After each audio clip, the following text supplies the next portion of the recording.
You've probably heard the advice and maybe even followed the advice that says, always try your best. Because if you try your best, then you couldn't have done any better. You've done yourself justice. So always try your best. And that's a very common piece of advice, that you probably started hearing when we were children. And like I say, it might even be a piece of advice that you follow yourself. And I'm reminded of this piece of advice whenever I think about a time where I actually went on stage as an improviser. So an improviser is that you do theatre, but there's no script. You kind of make it up as you go along. A lot like you do with life, actually. And it's something that I like to do in my spare time. And I remember when I was going on stage this one time, and one of my colleagues says, "Remember, everyone, don't try." Now, the advice, don't try, actually comes from a guy called Keith Johnston, who is one of the legendary theatrical teachers, especially in the field of improv. And one of his favourite mantras is to never try. So as you're going on stage, he always says to people, don't try. And my colleague had been on a workshop with Keith Johnston relatively recently, so he repeated those words to us. Remember, everyone, don't try. Now, the reason why this is good advice is because it loosens us up. It means that we're not trying to kind of drive towards some sort of outcome. We're staying very much in the moment, in the process. We're listening to each other. We're co-creating there on the stage in front of an audience, which can be a pretty terrifying sort of thing when you think about it. And so trying means that we kind of put the wrong energy into it.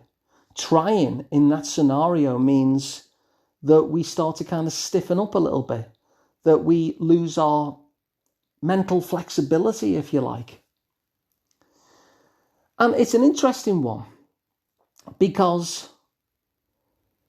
those who say try your best, well, that can often be good advice. And yet here's Keith Johnston saying, never try.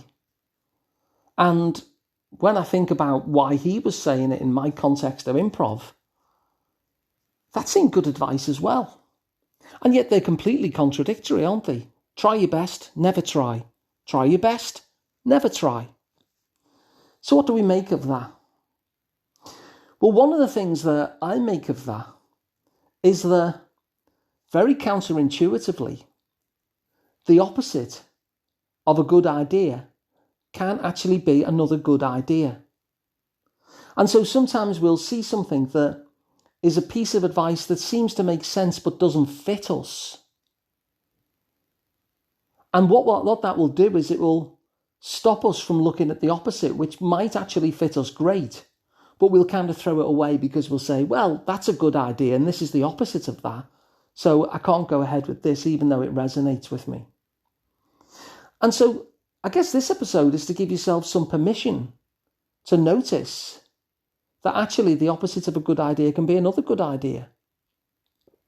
I was chatting to somebody recently about one of my favourite approaches where we're looking to change things and where change can often feel overwhelming. And I'll often advise people to start really small. In fact, the behavioural science backs that up.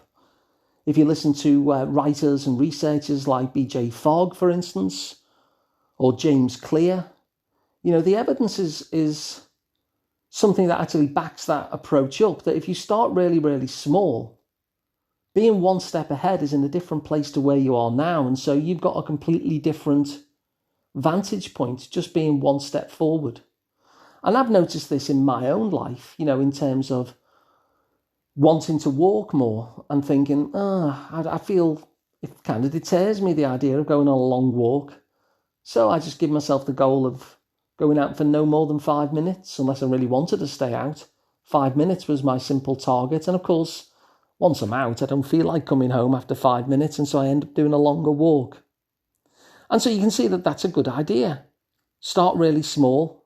That way, even when your motivation is at its lowest, you're still hitting your targets, you're still feeling successful, you're still keeping your winning streak going, which is important. And so you'll keep on doing that habit. And you'll often overreach the very small target that you set yourself. And I was talking to someone just the other day and they said, that doesn't work for me. The science might back it up for the vast majority of people, but you know what I need? I need a reset. I need to kind of change everything, and that gives me such a good buzz and such a good feeling. That allows me to really feel that I'm starting afresh, and that puts all sorts of winds in my sails.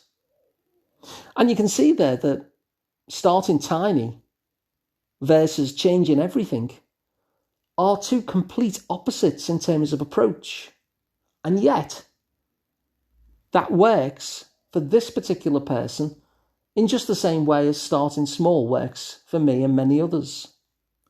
And so once again, we see that the opposite of a good idea is another good idea.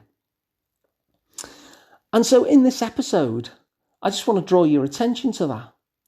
Because what we'll often find in terms of the things that help us is that they're very, very specific to us. In fact, part of our work in terms of creating the life that we want and creating the change that we want is often to identify the very strategies that have worked for us before, or that might work for us in the future, the things that resonate with us. And this is why I often say, that advice is kind of cheap, because advice is a little bit like a one-size-fits-all bit of clothing. Even if it kind of fits most people, it won't necessarily fit me, and it won't necessarily fit you. And the scientists might say, well, this is the best suit to try on, this size, because it's going to fit the most people. But ultimately, I'm not most people, I'm me. And you're not most people, you're you. And so what we're really looking for is strategies and ideas and approaches that really resonate with us. And so if you've got something like that you notice in yourself that tends to work for you, but you're deterred because you've heard some advice which is the absolute opposite of that, and you think, oh, well, the science has said that this is the most likely thing, and I'm doing the exact opposite here. The thing that's worked for me in the past is the opposite, so it must be wrong. No, it mustn't be wrong, because the opposite of a good idea is another really good idea. So keep your eyes open for these opposites where both can be right, depending on the scenario, depending on the circumstance, depending on the context, and depending upon the person.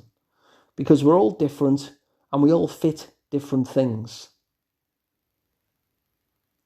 And so I'm hoping that from this episode, you'll have some permission to maybe look a little bit wider. Maybe look at a piece of advice that you know doesn't fit for you and maybe think what the opposite would be. And is that still a good idea? Because it may well be. And does it resonate for you?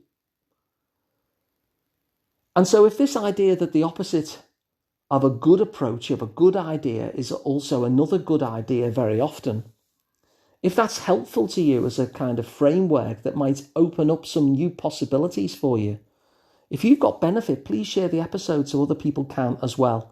You can work with me directly one-to-one. I'm Alun Parry. You can find me at liverpoolpsychotherapy.co.uk. And of course, you can subscribe to this podcast completely free wherever you get your podcasts from.